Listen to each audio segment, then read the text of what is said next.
Muy buenas noches, sean bienvenidos a otra transmisión del Colegio Abierto de Filosofía. Estas transmisiones de los días jueves que tienen el ánimo en realidad de poder discutir, conversar, generar algunas reflexiones sobre temas y preguntas, en este caso, que son de un interés muy grande y mucho más importante de lo que a veces se puede pensar. En esta noche de jueves tenemos la voluntad acerca de realizarnos una pregunta muy importante que hace directamente a nuestra esencia. Hoy reflexionaremos a la pregunta, ¿qué es ser humano? Para ese cometido estamos contando con la compañía desde La Paz de Einar Rosso. Querido Einar, ¿cómo estás? Muy buenas noches. ¿Cómo están, Andrés, Camila? Y pues otra vuelta en nuestras sesiones de los jueves con un tema por demás interesante, ¿qué nos hace humanos? Sin duda, vamos a tener diferentes posiciones y las cuales pues esperamos que también tenga cierta crítica por parte de nuestros seguidores a los comentarios que vamos a realizar. Y en esta ocasión especial, mandarle una bienvenida y un enorme saludo a Camila Loaiza, que nos está acompañando desde Brasil. ¿Qué tal, Camila? Bienvenida a las transmisiones del Colegio Abierto de Filosofía. Buenas noches a todos, es un placer estar aquí. Realmente es algo que siempre he querido estar dentro de nuestros diálogos, así que bueno, estoy lista para nuestras reflexiones acerca de esta cuestionante que de seguro va a evocar muchísimo dentro de nosotros. Perfecto. Iniciar entonces con esta pregunta. A ver, sin duda la pregunta de qué, el cuestionamiento acerca del ser, de qué es el hombre, qué es el ser humano, es una de las cosas que más ha preocupado a la filosofía desde sus inicios. Preguntarnos acerca de qué somos dentro del contexto global, dentro de este mundo tan grande que cada vez se hace más complejo, que cada vez se hace más difícil a veces incluso con el que lidiar, pero que también tiene sus beneficios, es algo que no ha pasado desapercibido, querido Einar. Y una de las principales cosas que nos hacemos desde el punto de vista de la filosofía es, yo creo, combinando dos elementos, ¿no? Porque no corresponderá, aunque sí es un trasfondo, ¿no? El elemento de nuestras cuestiones naturales, las cuestiones genéticas, el espacio que se entiende dentro de la biología, dentro de lo que somos, dentro de la naturaleza, es por supuesto como la plataforma inicial para lo que somos, nuestro cerebro, nuestra capacidad de razonar, nuestra capacidad de vivir, de sobrevivir, inclusive son las preguntas iniciales. Pero posteriormente hay otras que ya nos hacen un desafío todavía más grande, que son las cuestiones mentales. ¿Qué hace, qué identifica al ser humano a diferencia de otras especies? Que, por ejemplo, han desarrollado mejores habilidades motoras. Nosotros no podemos volar, no podemos respirar bajo el agua, no poseemos la fuerza más grande de los seres de la naturaleza, pero poseemos una forma de razonar, de entender, explicar y vivir el mundo. Y además de modificarlo, que eso es algo que ninguna otra especie tiene en esa dimensión que tiene el ser humano. Entonces, esas cuestiones naturales, esas cuestiones mentales y las culturales son unas de las que identifican al ser humano a diferencia de otras especies. Sí, y en efecto, lo que tú dices, Andrés, es bastante cierto. El ser humano, si nos preguntamos sobre lo que nos hace seres humanos, pues tendremos diferentes respuestas. Algunos podrían decir, como el caso de Nietzsche, que lo que nos hace humanos es haber utilizado nuestra razón como una herramienta muy eficiente en contraposición de otros animales. Por ejemplo, el caso de un tigre que tiene dientes y garras, o el caso de otros animales, como el caso de una águila que tiene un pico y también garras para deshacer a sus presas.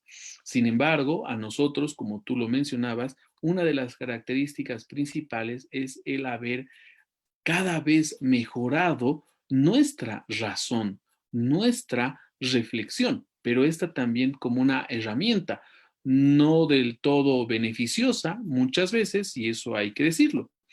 Sin embargo, también podemos ver desde el otro punto de vista, y aquello que nos hace seres humanos, pues es pensar en el otro.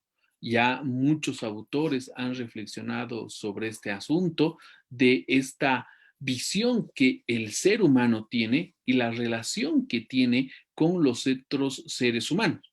El contexto actual nos pone en ese panorama. Hoy en día, por ejemplo, cuidamos más de nosotros, pero también para cuidar de nuestra familia, también para cuidar de la sociedad. Si somos de cierta manera irresponsables en nuestras actitudes, con el caso del COVID-19 o el SARS-CoV-2, ¿no? Pues sería total y completamente terrible el hecho de no pensar en el otro, incluso en no pensar en nosotros mismos y en los posibles problemas que podríamos tener.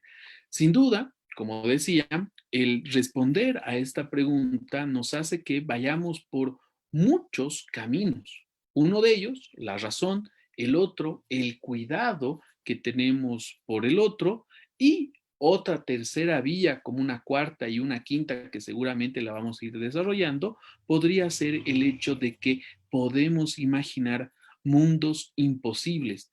Somos la única especie humana que ha creado obras literarias, por ejemplo, o ha creado diferentes formas de expresarse, sean estas artísticas, por ejemplo. Y esto no lo ha hecho ninguna otra especie. Y claro, posiblemente me podrían decir que las abejas hacen unos muy buenos panales y son realmente bastante artísticos, pero esto ella lo hace de manera casi como autómata, casi como de manera obligada, puesto que no puede crear algo diferente a ello. Sin embargo, nosotros sí podemos hacerlo. Y yo creo que son estas y otras las que nos puede caracterizar como seres humanos. Hay una cuestión también que es inevitable al momento de preguntarnos sobre la cuestión de qué es un ser humano o qué es ser humano en todo caso, y es el tema de la conciencia de lo que somos. Independientemente de cuánto podamos discutir acerca de esa esencia, de su naturaleza buena o mala, Camila, hay una cuestión de conciencia que es inevitable. Un tigre, siguiendo las palabras de un filósofo español, no sabe qué es un tigre, no conoce la conciencia de cuánta complejidad hay en su especie, en la naturaleza y demás. En cambio, nosotros sí, desde que vamos creciendo, entendemos que somos parte de un legado, parte de una línea en el tiempo, pero no solamente de tiempo, sino de tradiciones, cultura, valores, conocimiento, ejemplos, problemas y soluciones a estos problemas. Y todo un conjunto de situaciones que no hacen a otras especies, lo que no quiere decir que no las tengan de carácter instintivo, pero lo nuestro es diferente, lo nuestro tiene que ver con una conciencia de lo que somos, desde el momento en que nacemos y aprendemos el lenguaje, otra cosa que nos caracteriza, no diré por encima para no sonar ofensivo a los especistas que tanto les genera urticaria, pero sí que nos distingue de otras. Entonces, no somos panas, nacemos y vivimos en un suspiro de lo que es el tiempo, pero no podemos aislarnos de ese tiempo. Todo cuanto somos, todo cuanto se nos inculca y todo cuanto dejamos es parte de nuestra humanidad. Y eso es algo que sin duda también es un elemento distintivo de nosotros los seres humanos. Sí, Andrés, yo creo que concuerdo tanto con los dos puntos de vista que han planteado hasta el momento, pero creo que yo me voy a ir más a otra vía que tal vez no ha sido mencionada, que es el lado biológico, ¿no? Para comprender por qué nosotros desarrollamos la conciencia, la razón, debemos comprender de dónde es que viene, ¿no? ¿Qué ha hecho posible que podamos desarrollar todas esas características que bien mencionan? Entonces, bueno, tal vez guiándome un poco más por la moderna antropología filosófica, yo he buscado un poco, en cuanto supe la pregunta, busqué eh, algunas reflexiones sobre qué nos puede diferenciar a nosotros de los demás seres que componen nuestro mundo. Y bueno, me planteé la pregunta en ¿qué nos diferencia de los demás animales que nos permite constituirnos o reconocernos como humanos? Tal vez los más perspicaces se dieron cuenta de que nos considera animales. Y esto creo que tiene un gran fundamento en la teoría de la evolución. Y es algo que creo que debemos recalcar bastante, ¿no? Que si bien tenemos razón, conciencia, sentimientos, el poder de crear y todo lo demás, no dejamos de ser animales, ¿no? Y bueno, yo quisiera comenzar hablando un poco sobre este legado que nos ha dejado la evolución y citando un poco el libro de Desmond Morris, que es El mono desnudo, ¿no? Es un libro en el cual, en un lenguaje sencillo, pedagógico y con excelentes ejemplos, nos invita a reconocernos, ofenda a quien ofenda, como primates singulares, ¿no? Y esto que puede parecer más un insulto, el asemejarnos a animales, creo que es una reflexión acertada para que pongamos la base para poder responder la pregunta que nos reúne esta noche, ¿no?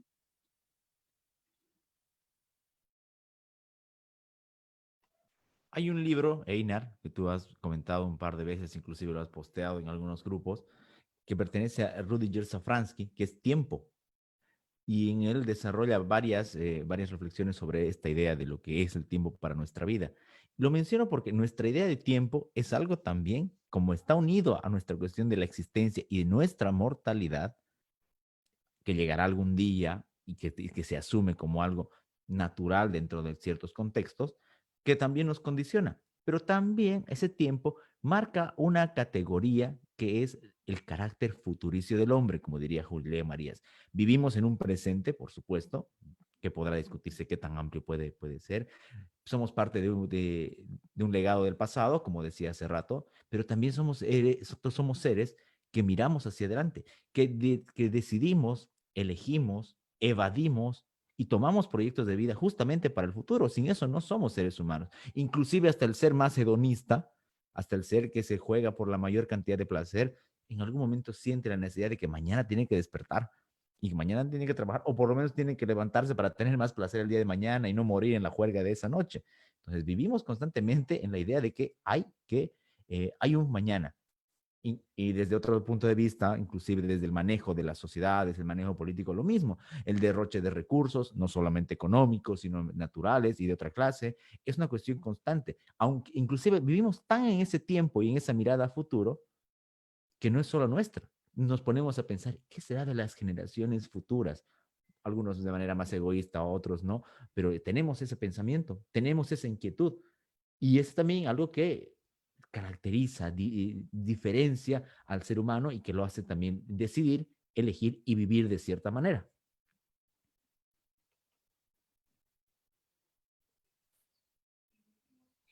Sí, y es así. Creo que hemos tenido un corte, Andrés, pero eh, respondiendo a lo que tú mencionabas sobre la reflexión del tiempo, pues es muy cierto. Incluso podríamos ir un poco más y plantear que aquello que nos hace ser, pues es la simple razón de que podemos contar historias. Hay un autor muy interesante que trata sobre la comicidad, sobre la risa, que es Henry Bergson, por ejemplo, que decía que lo que nos hace seres humanos es que podemos contar chistes. Y cuando nosotros podemos contar chistes, hacemos reír al otro, cosa que no sucede, por ejemplo, en otras especies, en ese sentido de contar una historia para que el otro nos entienda, para que el otro nos comprenda y en esa comprensión pues pueda reírse, lo cual siempre es grato, siempre es provechoso. Por otro lado, también podemos decir que dejamos testimonios. En estos testimonios donde cada uno de nosotros, como nuestros antepasados, pues dejaron una huella muy singular para que nosotros podamos reflexionar sobre las diferentes formas que se han expresado los seres humanos. Y sin duda, también algo que nos caracteriza bastante es el hecho que reflexionamos sobre nuestra existencia, pero más particularmente sobre nuestra muerte. Sin duda, somos una especie que ha dedicado muchísimo tiempo sobre qué hay después de la muerte o qué sucede cuando nosotros fallecemos ¿O qué sucede si nosotros en este momento, bueno, unos mucho más creativos, plantean de que más bien estamos en la muerte, estamos muriendo en este momento, y cuando realmente muramos, pues viviremos, y así constantemente. Incluso el hecho mismo de hacer esta forma de plantear la muerte como si fuera vida y la vida como si fuera muerte, es una actitud muy creativa que tiene el ser humano, y además que empieza a reflexionar sobre estas inquietudes que pues de cierta manera nos llega a nosotros. Para cerrar lo que tú mencionabas sobre el tiempo, Soren Kierkegaard, por ejemplo, mencionaba una cosa muy interesante. Él decía que el ser humano tiene 3 etapas, y eso es lo que lo caracteriza, pero sobre todas las otras especies. La primera es que el ser humano se interesa por las cuestiones estéticas, es decir, por lo bello y lo feo. Luego, cuando ya está en una edad más madura, más adulta, se preguntará sobre las cuestiones éticas, qué es lo justo, qué es lo injusto, puesto que ya es un ciudadano. Pero cuando ya está en la última etapa, ya al punto de fallecer, se preguntará por cuestiones metafísicas, es decir, ¿qué hay después de la vida? ¿Habrá algo? ¿Habrá el paraíso? ¿Habrá el infierno? Y etcétera, etcétera. Y esto, pues, es algo que también nos caracteriza a todos los seres humanos. Hay una especie de pulsión y necesidad también en el ser humano, más que pulsión y necesidad, una característica, Camila, que eh, con el tiempo se va, y con la evolución, no me refiero a una biológica, sino a la evolución de la civilización y de los constructos sociales, de los conjuntos sociales, se va haciendo más latente. Y es el tema de la empatía. Eh, y está también cargado, por supuesto, de cuestiones culturales, sentimentales, sociales, pero también de cuestiones biológicas que las mencionabas hace rato. Eh, por diferente origen que tenga alguien, por diferente eh, fisonomía que tenga, reconocemos en el otro la posibilidad de ponernos en su lugar, de sufrir cuanto él sufre, de padecer lo que él padece. Y dentro de esta lógica también eso genera una importancia para la toma de decisiones, para alentar nuestros temores, para alentar nuestras decisiones, lo que decía hace rato. Entonces, no es una cuestión tampoco meramente emocional, aunque sí juegan muchas cosas sentimentales, es algo también que a ver, marca una diferencia contra el instinto puro, porque lo seguimos cargando, por supuesto. Si al final se trata de elegirse entre la supervivencia mía y la del otro, es muy probable que elija la mía, es la realidad, pero cuando se puede colaborar al otro, cuando se puede generar ese sentimiento de empatía y que deriva en la solidaridad, nos encontramos también con un rasgo muy distintivo de cuánto somos y de cuánto podemos llegar a ser, porque, y también poniéndonos en algunas facetas de lo que ocurre en el contexto actual, la solidaridad, el sentimiento de empatía, son algo que nos está poniendo también a prueba dentro de este tiempo, dentro de este espacio, pero que han estado presentes dentro de nuestro desarrollo como civilización. Exactamente, Andrés, yo también creo que la empatía ha sido un rasgo bastante importante y voy a rescatar una palabra clave que tú has mencionado, que es la cooperación, ¿no? Creo que la cooperación nos ha llevado justamente a que como animales podamos unirnos y buscar las mejores maneras de sobrevivencia, ¿no? Tenemos que reconocer que no somos provistos biológicamente de armas que nos hayan vuelto cazadores, ¿no? Que nos permitan una sobrevivencia en un medio tan salvaje, pero la cooperación con otros seres vivos ha logrado hacer que podamos en grupo justamente conseguir esos bienes tan preciados, sea la alimentación, sea la lucha por el fuego, por así decirlo, que pasaba antes, ¿no? Así, dentro de los periodos de nuestra evolución. Y creo que también el hecho de la empatía, como ustedes bien mencionaban, nos ha generado sentimientos, ¿no? El poder sentir dolor, y también creo que la empatía es la base para la creación, ¿no? El poder ponernos en los zapatos de otro nos permite tal vez relatarlo o fabularlo, y creo que eso me parece muy interesante.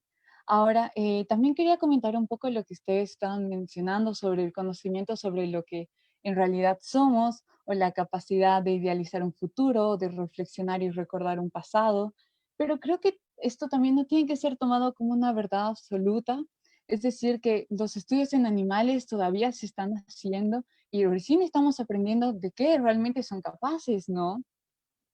Por ejemplo, antes se creía que los animales no podían adquirir un lenguaje y sí, se hicieron estudios y habían animales que podían adquirir el lenguaje de señas, que fue el caso de una gorila, si mal no me equivoco, que fue Lucy, ¿no? Entonces, tenemos que pensar que tal vez, si bien nosotros somos capaces de tener estas características, tal vez no seamos todavía capaces de reconocerlas en los otros seres, porque se manifiestan de maneras que todavía no comprendemos o a las cuales todavía nuestra ciencia no ha podido dilucidar, ¿no?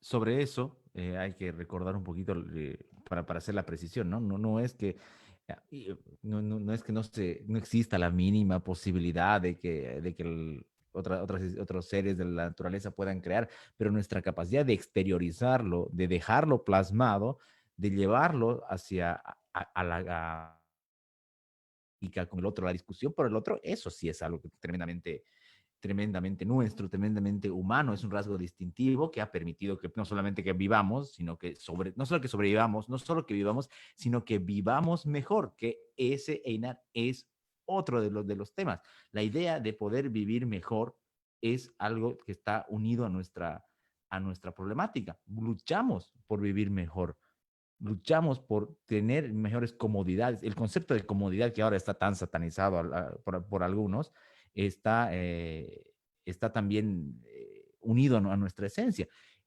Antes era, como digo, una cuestión de soportar las enfermedades del día a día. Antes, y si bien todavía sufrimos enfermedades y pandemias, y si no la muestra está en el presente, antes se moría por una infección, y hace no mucho, hace un siglo. Entonces, ahora también nuestra idea de sobrevivir, vivir y vivir bien, de vivir de manera cómoda, tener hasta el tiempo para el ocio, justamente ocio con el que se puede crear, otro elemento que, que mencionábamos hace rato, es algo que está con nosotros y que no es un ejercicio solo de ociosidad, sino que repercute, como en algo que decías hace rato, el tema estético. Una cosa más sobre la exteriorización. Miguel de Unamuno decía que lo que hace el hombre también es esa capacidad de plasmarlo hacia el otro, porque no sabemos si los cangrejos también pueden hacer ecuaciones de segundo grado. Tal vez las hagan, dicen, pero no podemos saberlo porque ellos jamás han podido exteriorizarlo. Y sí, incluso, mira, seríamos injustos, creo yo, el de decir que lo que nos hace seres humanos es pues la absoluta razón, ¿no? Así a un estilo kantiano, ¿no? Así total y completamente fríos en esa opinión y decir, bueno, esto es inamovible. Lo que nos hace seres humanos es que solo y únicamente somos razón. Creo que seríamos bastante injustos con nosotros mismos, ¿no? Podemos poner el caso contrario, el hecho de que la absoluta creatividad es lo que nos hace, y podríamos poner a Salvador Dalí, o incluso decir que lo que nos hace seres humanos es preocuparnos, por ejemplo, de los animales. Y eso, por ejemplo, nos caracteriza muchísimo, el hecho de demandar, el preocuparnos por estos animalitos que al final de cuentas conviven con nosotros. Me pongo como ejemplo, yo tengo un gato que, por ejemplo, ahora lo deben estar escuchando, está maullando, está haciendo sus cosas, etcétera. Y no le puedo decir, tú, cállate, ahorita estoy en Zoom hablando con mis amigos sobre cuestiones sumamente importantes y lo que tú haces pues me perjudica. No sería muy bueno de mi parte. ¿Por qué? Porque tengo conciencia de que si hago eso a este pobre animalito, pues estoy siendo una persona total y completamente poco reflexiva sobre este ser que me acompaña día a día. Entonces, eso también nos hace seres humanos, tan igual como podemos pensar en microbios chiquititos que conviven con nosotros, tan minúsculos y tan pequeños que necesitamos máquinas enormes para verlos, podemos también preocuparnos de universos que están a millones y millones de años luz de nosotros. Entonces, el tener una visión, como diría tal vez Herbert Marcuse, una visión unidireccional sobre lo que es el hombre, pues no es muy buen antecedente de nosotros mismos. Y acá incluso podría subrayar algo que seguramente nuestros seguidores van a compartir con nosotros. El hecho de criticarnos a nosotros mismos es sumamente fundamental y es algo que solo y únicamente lo hacemos nosotros. No hay, por ejemplo, una especie que diga, no sé, me pongo a imaginar, las abejas, por ejemplo, se empiecen a criticar entre ellas porque una ha recogido menos polen que la otra. No creo, no hay algo O así. cuestionar a la O, reina. o cuestionar, exacto, o cuestionar a la reina, ¿no? Y hacer una revolución y decir que muera la reina, que viva la reina. No hay tales cosas. O incluso, ¿no? El hecho de, no sé, irnos con otros ejemplos que nos diferencia de los animales, pero no es una diferencia para decir nosotros somos superiores, no, más bien todo lo contrario. Yo creo que aquí viene mucho también el principio de la humildad. Nosotros somos personas que podemos concebir la humildad y cada vez reflexionar sobre ella. Y lo que tú decías, estas cuestiones, la humildad, la crítica, la reflexión, la creatividad, la voluntad y todas estas características hace que cada vez pues hagamos una mejor sociedad. Incluso hasta las mismas personas que quieren pues quitar las estatuas a sus cabezas, pues nos implican a nosotros a reflexionar para ver cómo podría ser una mejor sociedad en donde todos podamos convivir en paz, en armonía, etcétera. Hay una especie de tentación, más que necesidad, una especie de tentación y rasgo característico también del ser humano, que es el tema de sus problemas. A medida que sus necesidades, y está esa clasiquísima y ultra conocida pirámide de necesidades, a medida que estas se van complejizando, no solo a nivel personal, sino a nivel social, somos seres que tratamos de ponerle soluciones a esos problemas. Solucionemos el problema de la vida y la muerte, no alarguemos la vida, solucionemos el problema del hambre, busquemos la paz, busquemos la aceptación del otro, en una cuestión medianamente, a ver, un intento al menos, ¿no? Pero parece que no nos quedamos contentos porque no solamente queremos solucionar problemas, sino creamos problemas. Pero no es que creamos problemas solamente por el ánimo de generarlos, Camila, porque puede haber individuos que lo hagan en cierto punto, pero también lo hacemos porque queremos buscar una vida, primero comprender que esa vida es tan compleja como parece, o hasta más, ¿sí? Y además de que solamente a través de ese desafío, de esa autointerpelación como especie, es que podemos darle otro sentido y mejores días, no, quizás ni siquiera a nosotros, sino a los venideros. Entonces, esa generación de problemas, de conflictos que se satanizan tanto, porque hay gente que abogará por una paz no solo perpetua, sino total, es una especie de, no diré dialéctica para no sonar en ese sentido, pero sí de ida y venida de todo cuanto somos. Es una exposición, primero, identificación de algo que había o la creación de algo que hay, porque a medida que generamos cuestiones, conocimientos, herramientas y demás, se generan problemas. Hasta hace 10 años, ya, póngale 15, no era un problema el tema de las redes sociales porque no existían.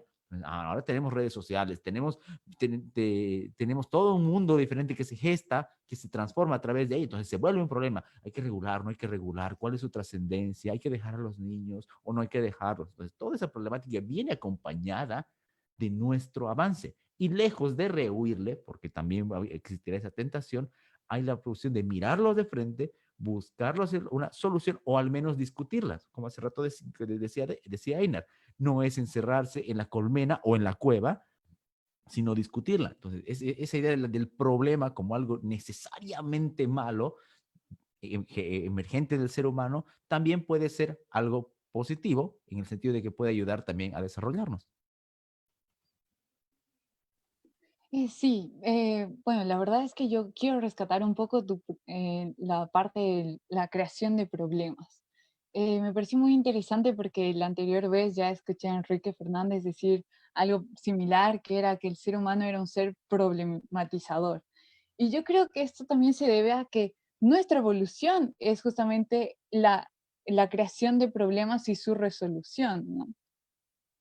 Y creo que me gustaría un poco mencionar o ahondar en esta cuestión que tú mencionabas anteriormente sobre luchar por vivir mejor o ser mejores y enfocarnos tal vez en que esto puede ser totalmente comprendido desde la teoría de la evolución. Y voy a hacer referencia a Francisco Ayala, quien es un biólogo español e ilustre representante del neodarwinismo, quien explica que la teoría de la evolución precedió a Darwin, ¿no? Y el avance importante que trajo el científico británico fue la teoría de la selección natural, es decir, cómo se dan las adaptaciones al ambiente.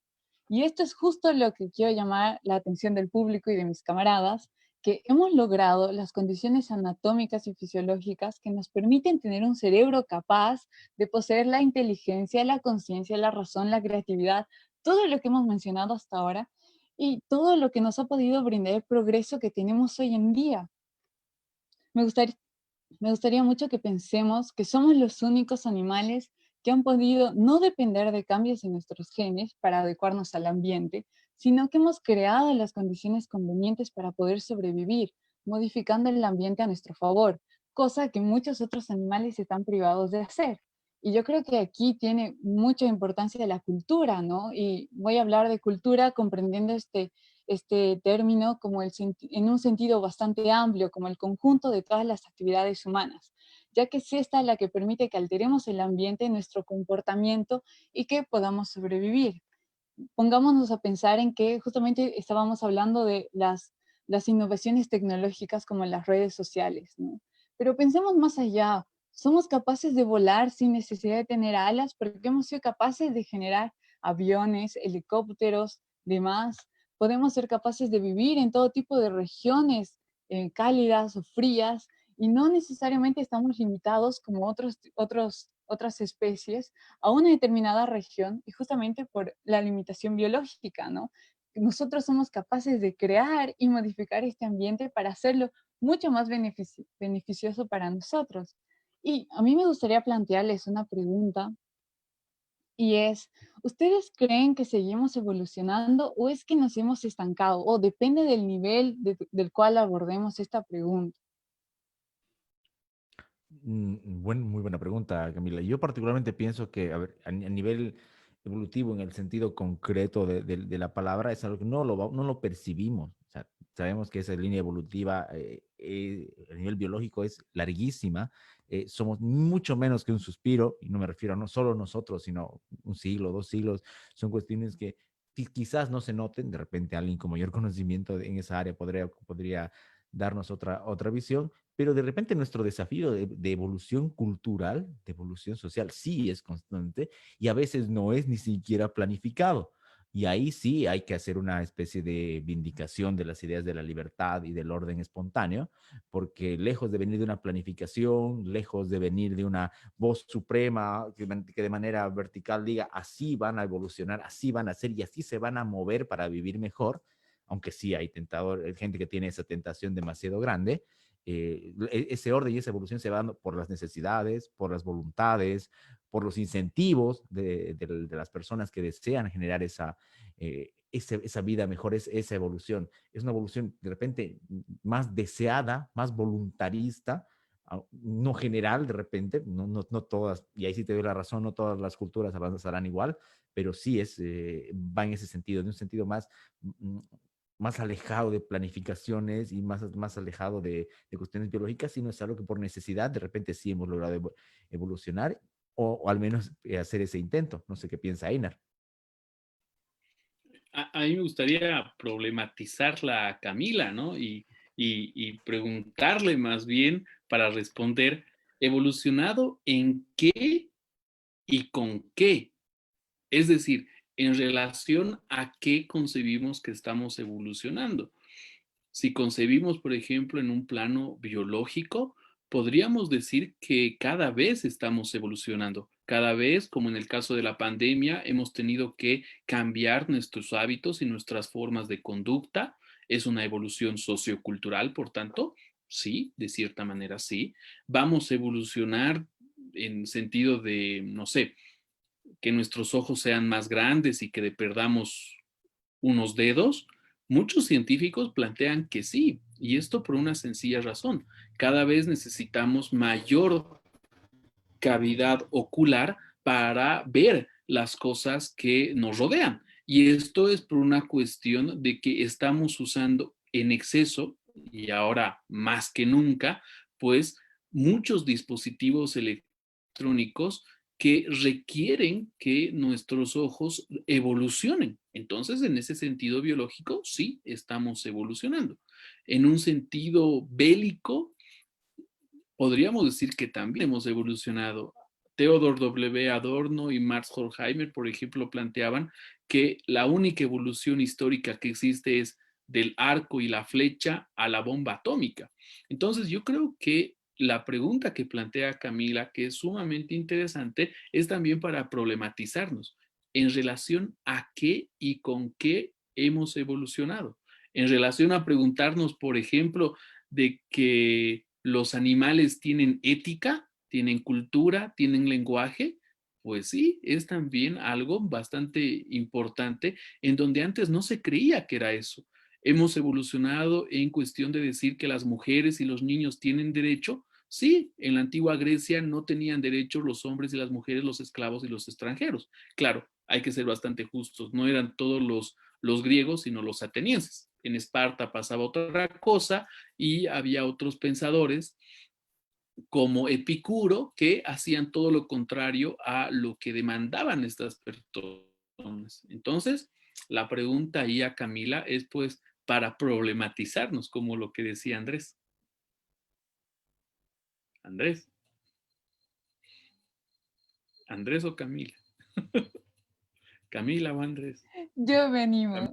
Bueno, entonces me pareció muy interesante tu pregunta. Justamente yo estaba, cuando la planteé, porque, bueno, después de pasar por toda la reflexión, me pregunté, ¿no? ¿Y seguiremos evolucionando? ¿Cómo serán todas esas evoluciones que vamos a tener? Yo creo que tendríamos que pensarlo en dos niveles, ¿no? En el nivel biológico, pero realmente esto me parece irrelevante porque la cantidad de generaciones que se necesitan para que podamos ver realmente esos impactos, eh, sinceramente creo que no nos interesa ahora. Y yo creo que lo que sí nos importa, y justamente lo que tú estabas mencionando, es la evolución a nivel cultural, ¿no? Pero creo que este es un tema un poco delicado, especialmente hoy en día, en un momento en el que se habla bastante de relativismo cultural, ¿no? Entonces, en los que no se acepta que hayan culturas que sean más o menos desarrolladas. Pero al mismo tiempo creo que esta evolución a nivel cultural es la que debería importarnos porque ocurre en muy cortos periodos de tiempo y tiene un alto impacto en nuestras vidas, ¿no? Tan solo pensemos en los celulares, cómo han cambiado hasta la manera en la que interactuamos con otros. Yo creo que una reunión como la que estamos desarrollando obviamente no hubiera sido posible antes de todos estos avances tecnológicos. Y al mismo tiempo, cómo esto está modificando todas nuestras estructuras sociales, ¿no? Ahora, si pensamos que las culturas pueden evolucionar, yo creo que también podemos pensar que pueden llegar a tener un retroceso. Y lo que me llevaría a preguntarme es también o me gustaría mucho preguntarles a ustedes, más que nada, si vamos a seguir problematizando sobre todas estas cuestiones, es si ustedes creen que tal vez un caso de una involución cultural nos llevaría a los hombres a perder aquello que nos define como seres humanos o no. Yo particularmente pienso que sí, es probable. No sé si una involución, mejor dicho, marcada, pero sí a nivel cultural, por supuesto. Hay elementos que parecieran sólidos, pero que no lo son tanto, sobre todo en estados de miedo, de necesidad, ah, en picos de violencia. problemas que parecerían haber sido superados, no tienden de una cuerda más frágil de lo que parece. Esa idea, por ejemplo, de Nietzsche, el superhombre, de la cuerda entre la bestia y el superhombre, si bien ha sido ultra explotada y así es casi un cliché, es por ahí que esa cuerda es más ligera de lo que parece. Entonces, comportamientos sociales, cuestiones relacionadas a la convivencia, a la tolerancia, para mí penden más de un hilo de lo que parece. Y yo soy más pesimista. Yo creo que en algún momento sí vamos a ir a un retroceso cultural.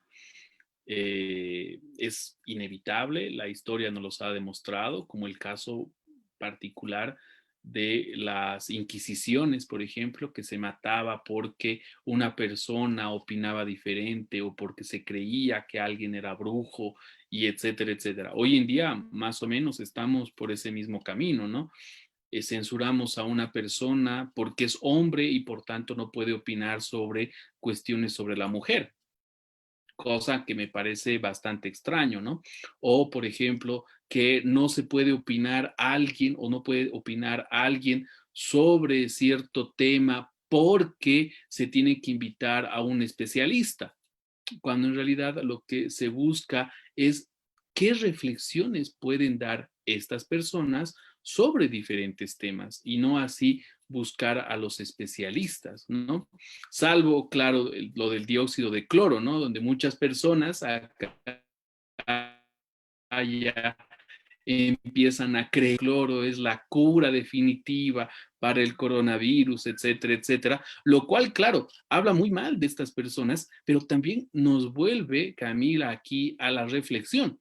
Algo que también nos caracteriza como seres humanos, pues es el hecho de ser bastante ingenuos, bastante crédulos e incluso bastante estúpidos al final de cuenta, ¿no? Y todas estas características que las hemos mencionado, a mí me parece que es lo que compone el hecho de lo que nosotros podemos ser, el hecho de autorreflexionarnos y autocriticarnos y pues auto todo, ¿no? Incluso, por ejemplo, lo que planteabas tú al comienzo, el hecho de eh, esta definición que da Aristóteles, que es del animal político, ¿no? Y al final de cuentas, lo primero que está en esa definición es que somos animales. Y así como nos comportamos de esta manera bastante salvaje, hasta incluso bastante irracional, con la actitud de eliminar al otro, pues lo más probable es que sí vayamos a un retroceso histórico, a un retroceso evolutivo.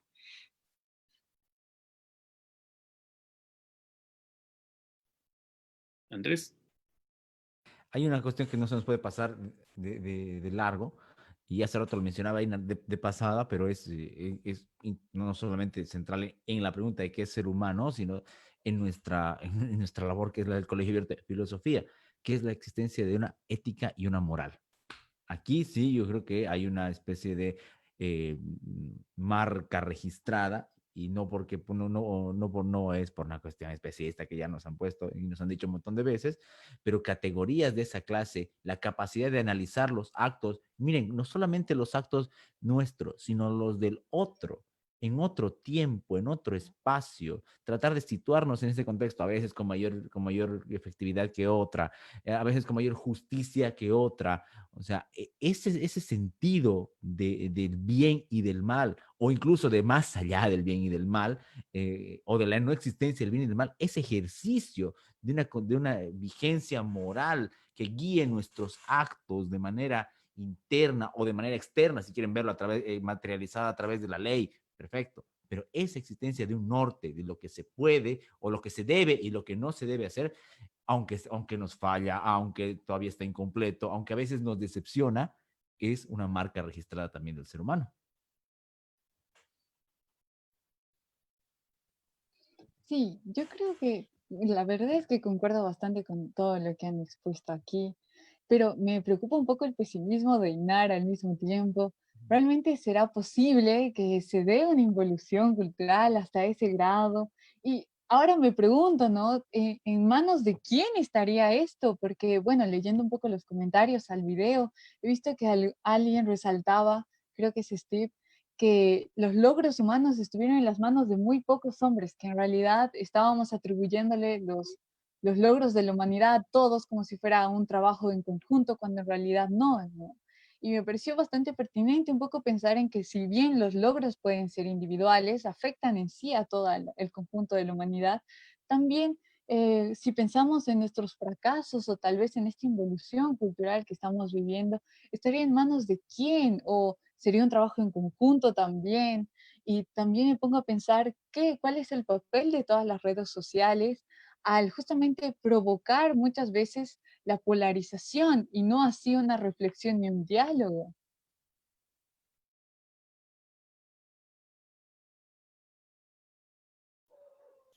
Einar.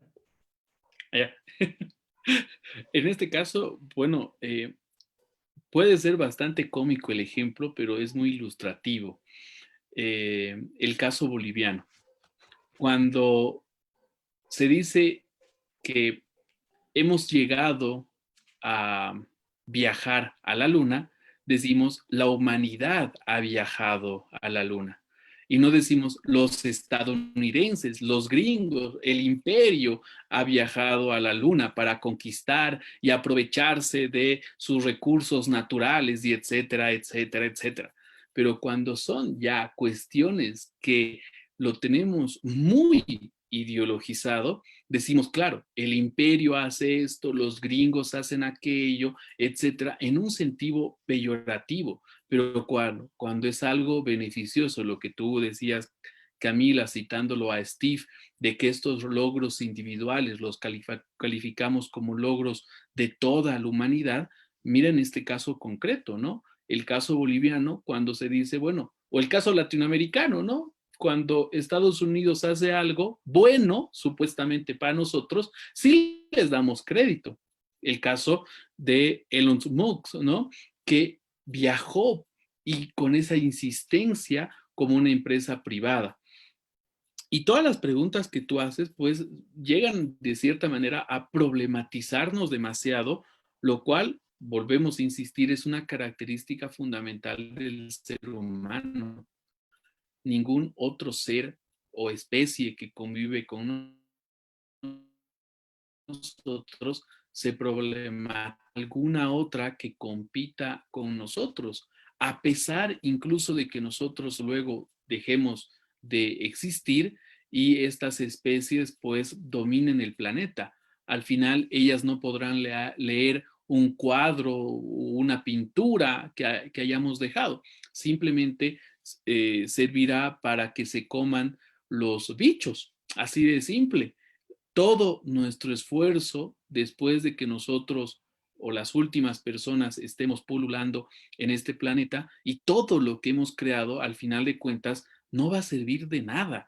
Y eso también es altamente trágico, pero a la vez altamente interesante, porque podemos reflexionar sobre eso.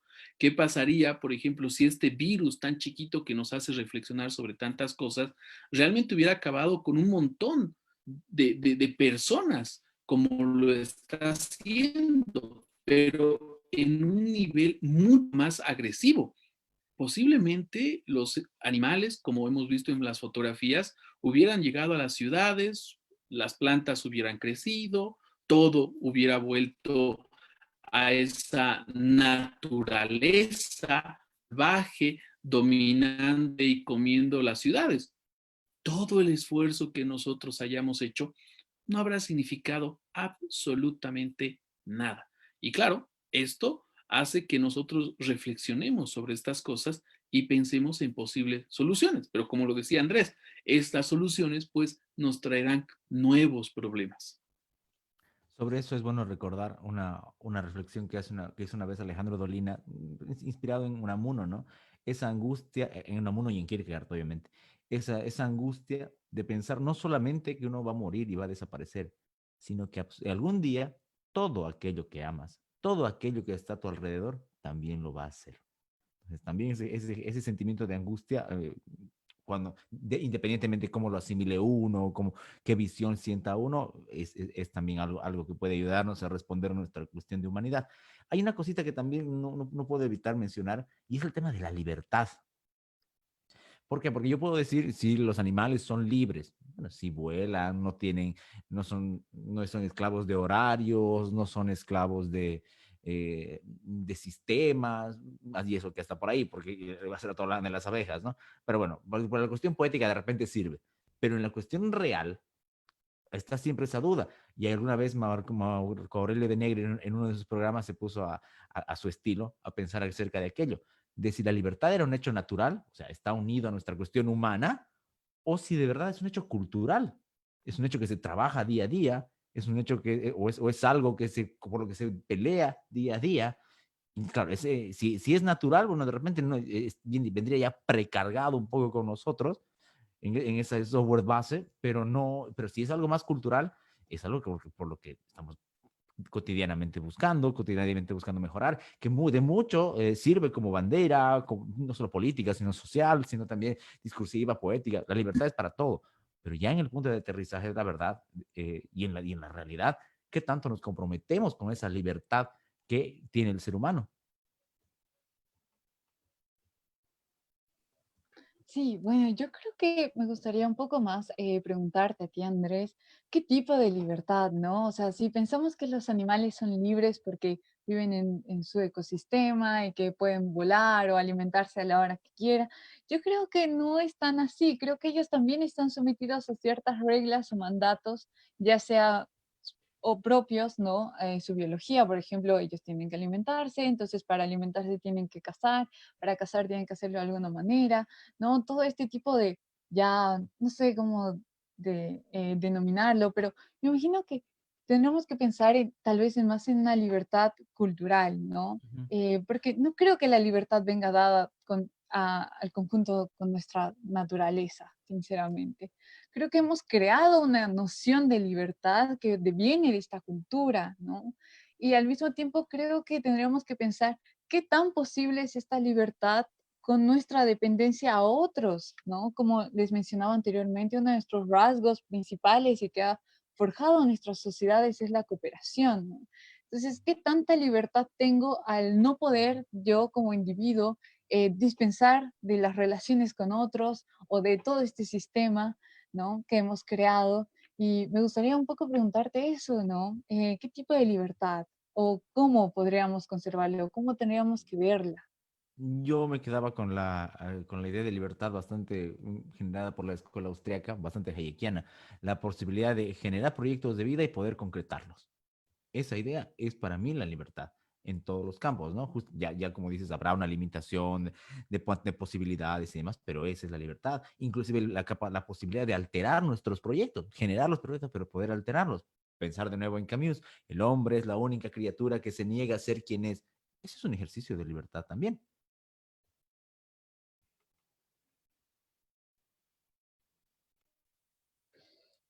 Perfecto, sí. Bueno, yo estaba un poco más pensando e indagando tal vez en qué tipo de libertad tú te referías. Me parece excelente saber que es justamente la libertad a la que hace referencia la escuela austriaca. Y bueno, creo que yo más no tengo nada más que comentar, más que me parece interesante que después, bueno, desde Kant que planteó la pregunta de qué es el hombre en el siglo XVIII, hoy en día, en pleno siglo XXI, todavía estemos debatiendo sobre esta cuestión y que al mismo tiempo creo que tenemos que relacionarlo, comenzar a relacionarla con las planteadas ya por los teóricos de la evolución, ¿no? Que son qué es lo que somos, a dónde vamos y a dónde venimos. Y creo que también al reflexionar sobre los seres humanos, me gusta que pensemos un poco más en nuestro futuro, tal vez no de manera pesimista como lo ve Einar, pero tal vez sí plantear nuevos horizontes en el que sí se vea un positivismo y siempre abrogando por esa evolución cultural. Sí, aunque en este punto, claro, hay que manifestar que por los hechos de los cuales estamos viviendo, de los aspectos culturales, en donde Bartres, por ejemplo, proponía de que todo es una construcción cultural, pues yo tengo cierto peligro a qué tipo de cultura es la que está manifestando Camila, ¿no? Seguramente es una cultura mucho más del diálogo y del debate, eso sin duda, puesto que también yo creo que estos espacios como los que tiene el Colegio Abierto de Filosofía, que cada jueves de cierta manera hemos ido debatiendo sobre diferentes temas, viene muy, muy al estilo como lo hacían en el banquete de Platón, por ejemplo, en el simposio. No quiero con esto hacer una comparación de que nosotros nos parecemos a esos sabios, no, sino más bien de decir que las cosas que nosotros estamos hablando al final llegan a una aporía, porque no damos una conclusión. La conclusión es la que lo tienen que sacar ustedes, los seguidores. E incluso en el caso, por ejemplo, del banquete de Platón, en este diálogo tan hermoso que hacen, no hay algo así como el experto en el amor. Lo que se hace es un diálogo constante entre muchas personas que al final uno puede decir, bueno, Sócrates estaba equivocado. El amor al conocimiento no es el mejor amor, sino el amor que plantea, por ejemplo, Aristófanes, que es esa búsqueda de nuestro complemento, lo cual, claro, nos hace ser más felices, porque un diálogo entre sordos o un diálogo con uno mismo no es muy provechoso, y es más o menos el que plantea un poco Sócrates. Sin embargo, el que plantea Aristófanes es un diálogo con otro muy distinto a nosotros, pero ese otro que es distinto es el que nos complementa. Y es algo que nosotros, por ejemplo, miren, 2500 años y lo seguimos haciendo, lo seguimos reflexionando. Pero claro, ahora con un nuevo servicio, ya no es con una comilona y con vinos y echando a los músicos y a las mujeres, sino con este nuevo sistema por Zoom, por Facebook, que es un espacio que pues un hombre lo ha creado en específico, pero que nosotros, toda la humanidad, lo estamos aprovechando para bien o para mal, y es otra cosa. Andrés. Yo quería principalmente ya entrar en nuestra recta final. Habrá muchísimas cosas, seguramente la dimensión de la pregunta, de la provocación de hoy es increíblemente grande para contestarla en una hora, pero ha sido tremendamente provechoso, pero no nos podemos ir sin nuestras recomendaciones bibliográficas, eso que siempre hacemos los jueves sobre el tema del que hablamos. Y yo quisiera quedarme hoy con dos libros, uno que lo cité, pero que a ver, lo cité brevemente, pero tiene un contenido que también es otra cuestión que es muy del ser humano. Me refiero a este libro de Julián Marías, que es Breve Tratado de la Ilusión. La ilusión es algo también muy, muy, muy, casi exclusivamente humano, diría yo. Entonces es un libro recomendable que quiero dejar esta noche. Y el otro es un libro más contemporáneo de repente, es de Richard David Precht, que se llama ¿Quién soy yo y cuántos? Eh, Siguiendo esa pregunta así, tradicional de la filosofía, pero además se complementa con otras tres que también son muy conocidas, que son ¿qué puedo saber? ¿Qué debo hacer? ¿Y qué me cabe esperar? Tras esa idea va a tratar de dilucidar un poco quién es el ser humano, pero no aparte como individuo, sino como miembro, como parte de este mundo. Esas son mis dos recomendaciones para hoy. Camila, no sé qué recomendaciones tienes. Bueno, sí, muchas gracias. Mi primera recomendación va a ser el libro de Carlos Biorlegui titulado La singularidad de la especie humana, de la hominización a la humanización. En este libro se expone una idea de que para comprender apropiadamente nuestra naturaleza humana necesitamos reconocer nuestro proceso evolutivo. Obviamente es un proceso evolutivo que abarca millones de años, ¿no? Y que todavía tiene estudios incompletos, pero esta línea evolutiva sería la base y el punto de partida para comprender qué nos hace humanos. Justamente la pregunta que nos está reuniendo esta noche. Y como segunda recomendación, me gustaría mucho recomendar el libro de Steven Pinker, El Nuevo Iluminismo, que creo que también sienta las bases excelentes para comprender qué es, o me gustaría mucho más llamar la atención sobre la base que él habla sobre la razón, ¿no? ¿Qué es la razón? Y también cómo puede peligrar esta, porque si bien nosotros, como lo mencionamos, una característica que nos hace humanos es la razón, al mismo tiempo la irracionalidad es una de nuestras características. Y él reflexiona bastante de una manera muy amplia y muy bien argumentadas en este libro. Esas serían mis dos recomendaciones. Steven Pinker, otra víctima al parecer de la cultura de la cancelación, de la que hablaremos otro día sin falta. Einar, tus dos recomendaciones, Yo tus recomendaciones. recomiendo, bueno, 3 libros. El primero, que me parece imprescindible, Eric Fromm, y Seréis como dioses, una reflexión sumamente sublime, en donde Eric Fromm pues nos retrata este deseo del ser humano por ser dioses. Ya discutiremos sobre qué es este ser Dios, pero sin duda es el hecho de conocer en absoluto todas las cosas, y otro, pues, el de ser inmortales. Por otro lado, también recomiendo este texto que es muy divertido. Está en este teatro reunido de Samuel Beckett, Esperando a Godot, específicamente este teatro del absurdo, donde dos vagabundos esperan a este tal Godot que al final nunca llega, tan igual como nosotros. Puede ser que nuestros deseos más íntimos nosotros lo estaremos esperando para siempre, pero al final nunca lleguen, algo que también nos caracteriza. Y por último, Andrés, pues recomiendo este hermoso texto, Isaac Asimov, con el título El Universo, que pues habla muy bien de nosotros como especie, puesto que somos la única que reflexionamos sobre los planetas que van girando alrededor nuestro y alrededor del Sol, claro está. Y que nos hacen ponernos conscientes acerca de lo minúsculos que somos, pero aún así seguimos viviendo y seguimos luchando porque nuestras vidas sean más, que sean mejores y también que sean un poquito más divertidas y sean amenas. Y son amenas siempre conversando tan agradablemente con ustedes. Así que muchísimas gracias, Camila, por acompañarnos. Espero que no sea la última vez. Bienvenida a estos espacios. Muchas gracias, Andrés y Inar, también Enrique, que no nos pudo acompañar esta noche. Realmente es un placer compartir estos espacios de diálogos tan ricos. Siempre aprendo mucho con ustedes. Salgo deseando leer 30 libros. Lamentablemente es muy corto el tiempo en el que podemos habitar en este mundo, pero realmente muchas gracias. Creo que es muy importante que prevalezca el diálogo y la reflexión por sobre la intolerancia y la discusión. Y por supuesto, un gran saludo y un abrazo para Einar, que nos acompañó desde La Paz.